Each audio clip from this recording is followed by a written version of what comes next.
Ang bango ng pinaksiw sa santol. Paksiw tayo. Santol. Gagamitin natin pang-asim. Tikman na natin kung umasim ba. Ano yung malalaman na umasim? Ako naman titikim. Oh, ito na yung mga santol. Oh, baka sabihin nyo hindi santol.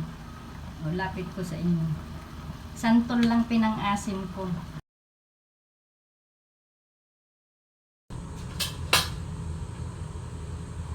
Magpaksiw tayo. Santol. Gagamitin natin pang-asim.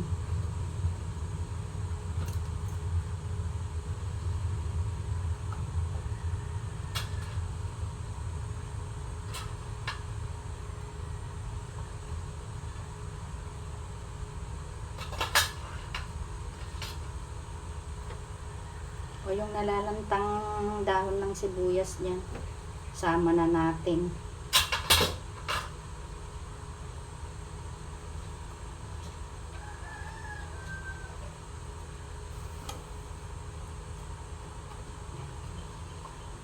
Ulangin na natin lahat.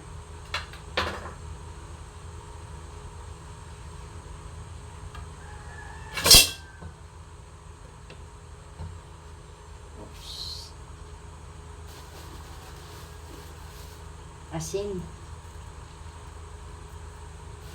Tigdagan natin. Masarap naman yung maalat na paksiw. Tak, tak, tak.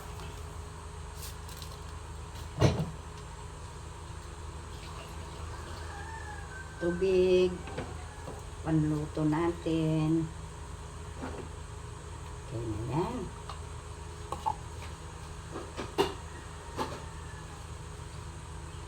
Takpan na natin.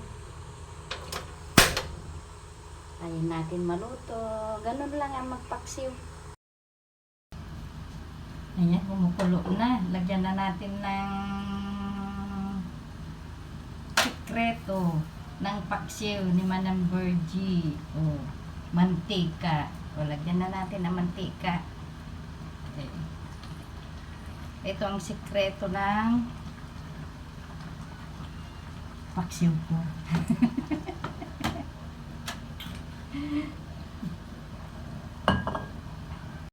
Tikman na natin kung umasim ba.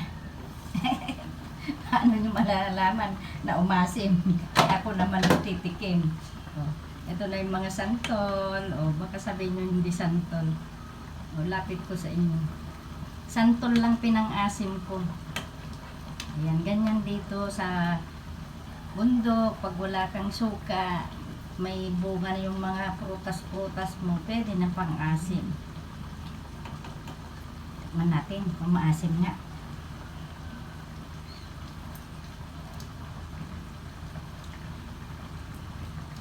Maasim. At sarap. Maasim na matamis. Tingnan na natin kung lutok na. Bumaba na yung sabaw niya.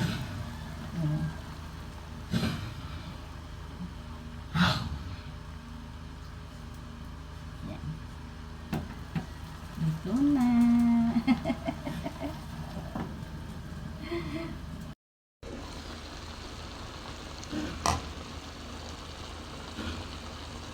Ang bango ng pinaksiw sa santol.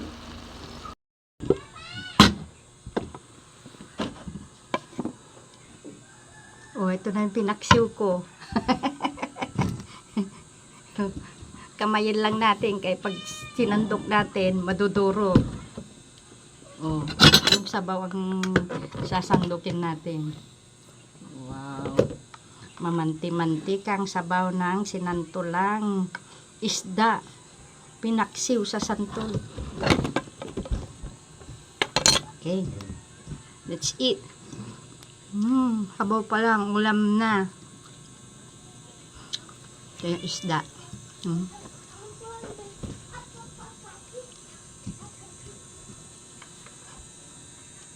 Wow, sarap. Ito yung santol, oh. Saka yung dahon ng yung nalantang dahon ng sibuyas, oh, naluto naman. Pang, sarap. Maalat-alat na maasim-asim. Saan tayo?